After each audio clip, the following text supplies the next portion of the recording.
여러분 안녕하세요.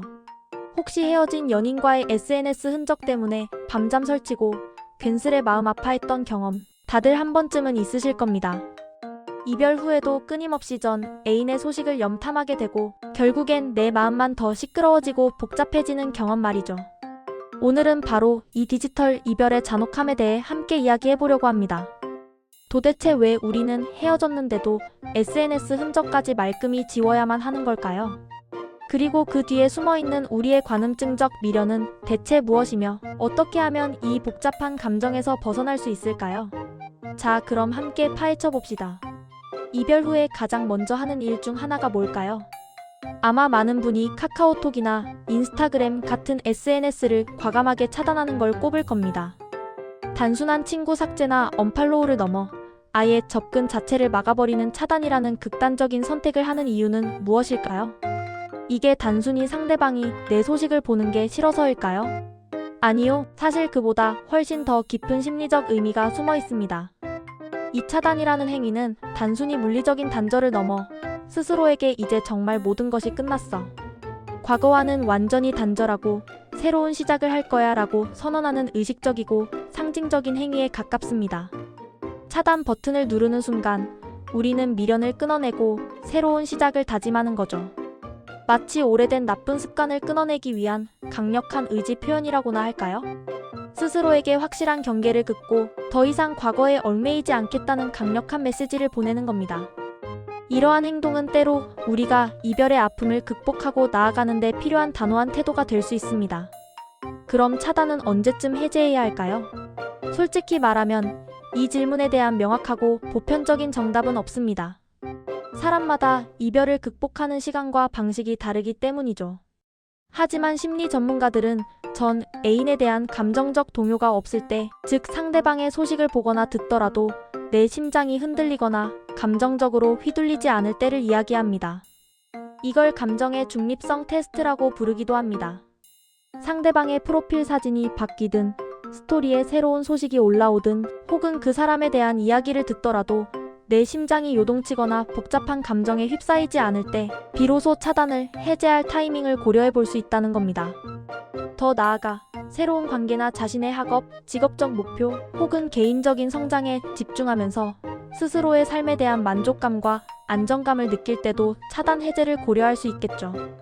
이때는 상대방의 존재가 더 이상 나의 평온함을 방해하지 않는 수준이 되었다는 의미일 테니까요. 하지만 여기서 정말 중요한 건 언제든 다시 차단할 준비가 되어 있어야 한다는 겁니다. 사람의 감정이라는 게 참 예측하기 어렵고 때로는 예상치 못한 순간에 불쑥 튀어나올 수 있잖아요. 혹시 모를 감정의 요동이나 다시금 찾아올 수 있는 미련에 대비해서 유연한 태도를 가지는 것이 중요합니다. 너무 억지로 괜찮은 척하거나 섣불리 감정을 시험하다가 오히려 더 큰 상처를 받을 수도 있으니까요. 물론 모든 것을 차단하는 것이 능사는 아닐 수도 있습니다. 특히 오랜 연애를 했거나 서로 공통된 지인들이 많은 경우 완전히 남처럼 지내는 것이 현실적으로 어렵거나 불편할 때가 많죠. 만약 전 애인과 완전히 남이 되기는 힘들지만 그래도 일상에서 그 사람의 소식에 너무 과도하게 신경 쓰고 싶지 않다면 그럴 땐 선택적 정보 차단이라는 현명한 방법이 있습니다. 인스타그램의 뮤트 기능이나 카카오톡의 알림 끄기 기능처럼 상대방의 소식은 내게 전달되지 않도록 하되 완전히 관계를 끊지는 않는 거죠. 마치 소음을 줄여주는 노이즈 캔슬링 헤드폰처럼 원치 않는 정보로부터 스스로를 보호하는 겁니다. 이렇게 하면 내가 정신적으로 감당할 수 있는 정보만 받아들이고 원치 않는 정보는 차단함으로써 스스로의 감정을 보호하고 불필요한 에너지를 소모하는 것을 막을 수 있습니다. 굳이 모든 걸 불태우거나 극단적으로 단절할 필요는 없다는 겁니다. 상황에 따라 그리고 자신의 감정 상태에 따라 유연하고 현명하게 대처하는 것이 중요합니다. 모든 관계는 복잡하고 미묘하니까요. 이별 후 SNS에서 전 연인과의 흔적을 정리하는 것은 단순히 사진 몇 장 지우는 일 그 이상입니다. 이것은 우리의 디지털 정체성을 재구성하는 과정이라고 할 수 있습니다. 마치 새롭게 태어나는 것처럼 나의 SNS 공간에서 그 사람의 흔적을 하나하나 지워나가는 것은 의식적 종결의 의미를 가집니다. 함께했던 소중한 추억들이 담긴 사진들이나 함께 갔던 장소에 대한 게시물들을 지우는 건 분명 쉬운 일은 아닐 겁니다. 때로는 손끝으로 사진을 지우면서 그 사진 속의 추억들이 다시금 떠올라 눈물이 왈칵 쏟아질 수도 있죠. 하지만 이 과정을 통해 우리는 과거와의 매듭을 짓고 새로운 날을 만들어가는 첫걸음을 내딛는 겁니다. 깔끔하게 정리된 SNS는 마치 정돈된 내 마음처럼 새로운 시작을 위한 준비를 의미하기도 합니다. 어지러웠던 서랍 속을 정리하면 마음까지 개운해지는 것처럼 디지털 공간을 정리하는 행위는 우리의 내면을 정리하는 것과 같은 효과를 줍니다. 과거는 아름다운 추억으로 남겨두고 미래를 위한 공간을 만드는 것이죠. 그런데 말입니다. 이별 후에 전 애인의 SNS를 자꾸만 훔쳐보는 사람들의 심리는 대체 뭘까요? 이걸 SNS 스토킹이라고 부르기도 하는데요. 헤어진 애인뿐만 아니라 전 연인의 새로운 파트너, 심지어는 라이벌 관계에 있는 동료까지도 스토킹의 대상이 될 수 있다고 합니다. 왜 우리는 이렇게 남의 SNS를 몰래 훔쳐보는 이른바 관음증적 미련에 사로잡히는 걸까요? 여기에는 애착 이론이라는 심리학적 개념이 관련되어 있습니다. 어린 시절 형성된 애착 유형이 성인이 되어서도 대인관계에 영향을 미친다는 이론인데요. 특히 불안정한 애착관계를 형성했던 사람일수록 다른 사람의 SNS를 몰래 훔쳐볼 가능성이 높다고 해요. 즉, 타인과의 관계에서 불안감을 느끼거나 버림받을까봐 두려워하는 사람들이 그 불안감을 해소하기 위해 SNS를 통해 상대방의 정보를 끊임없이 확인하려는 경향이 있다는 거죠. 상대방은 지금 뭘 하고 있지? 혹시 나보다 더 행복한 건 아닐까? 또 새로운 사람은 생기지 않았을까? 이런 질문들이 머릿속을 맴돌면서 우리는 무의식적으로 상대방의 SNS를 염탐하게 되는 겁니다. 마치 미지의 세계를 탐험하듯이 혹은 탐정이 된 것처럼 상대방의 일거수일투족을 쫓는 거죠. 하지만 이러한 행동은 결코 우리의 불안감을 해소해주지 못합니다.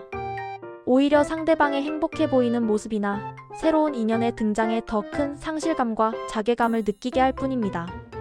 결국 자신만 더 비참해지고 상처받는 악순환에 빠지게 되는 겁니다. 어쩌면 상대방의 SNS를 보는 행위 자체가 아직 이별을 온전히 받아들이지 못하고 과거에 머물러 있는 자신의 모습을 인정하는 것일 수도 있습니다. 그럼 이런 SNS 스토킹 습관을 어떻게 현명하게 해결해야 할까요? 가장 좋은 방법은 온라인 활동 시간을 의식적으로 줄이고 오프라인에서 생산적이고 긍정적인 활동을 하는 겁니다. 예를 들어 운동을 꾸준히 하거나 오랫동안 배우고 싶었던 새로운 취미를 시작하거나 믿고 의지할 수 있는 친구들과 즐거운 시간을 보내는 등 오프라인에서의 활동에 몰두하다 보면 자연스럽게 온라인, 특히 전 애인의 SNS에 대한 집착이 줄어들게 될 겁니다. 우리의 뇌는 한 번에 여러 가지 일에 완벽하게 집중하기 어렵습니다. 새로운 자극과 성취감은 우리의 주의를 분산시키고 긍정적인 감정으로 채워줄 수 있습니다. 결국 우리는 가상 세계가 아닌 현실 세계에서 진정한 행복과 만족감을 찾아야 하니까요. 여러분의 소중한 시간과 에너지를 SNS 스토킹이라는 비생산적인 행동에 낭비하지 마세요. 그 시간에 자신의 발전과 행복을 위해 더 좋은 에너지를 얻을 수 있는 활동을 하는 것이 100배, 1000배 더 이득입니다. 스스로에게 집중하고 자신을 돌보는 것이야말로 이별 후 가장 중요한 치유 과정임을 잊지 마세요. 이별이라는 건 참 힘들고 복잡한 감정의 연속입니다. 특히 디지털 세상 속에서 이별은 더욱 잔혹하고 피할 수 없는 현실로 다가올 때가 많죠. 하지만 중요한 건 이 과정을 우리가 어떻게 현명하게 극복하고 한 단계 더 성장하느냐입니다. 헤어진 연인의 흔적을 말끔히 지워내는 것은 단순한 과거와의 단절을 의미할 수도 있지만 동시에 새로운 나를 찾아가고 더 단단해지는 소중한 과정이기도 합니다. 가수 헤이즈 씨도 이별의 감정을 담은 앨범 LOVE VIRUSPT 2를 발표하며 많은 사람의 공감을 얻었었죠. 그만큼 이별은 우리 모두가 겪는 보편적인 감정이고 그 감정을 어떻게 건강하게 승화시키느냐가 우리의 삶에서 중요한 부분을 차지합니다. 여러분, 이별 후에는 무엇보다 자신을 더 사랑하고 아껴주는 시간을 충분히 가지세요. 전 애인의 SNS를 염탐하며 소중한 시간과 감정적 에너지를 낭비하기보다는 자신의 행복과 성장을 위해 투자하세요. 때로는 과감하게 차단하고 때로는 선택적으로 거리를 두는 지혜가 필요합니다. 그리고 언젠가 상대방의 소식을 보거나 듣더라도 아무렇지 않을 만큼 덤덤하고 평온해지는 날이 반드시 올 겁니다. 그때 우리는 비로소 이별의 상처를 완전히 극복하고 한층 더 성숙해졌다고 말할 수 있겠죠. 여러분의 건강하고 현명한 디지털 이별을 진심으로 응원합니다. 다음 영상에서 더 유익하고 재미있는 이야기로 다시 만나요. 안녕.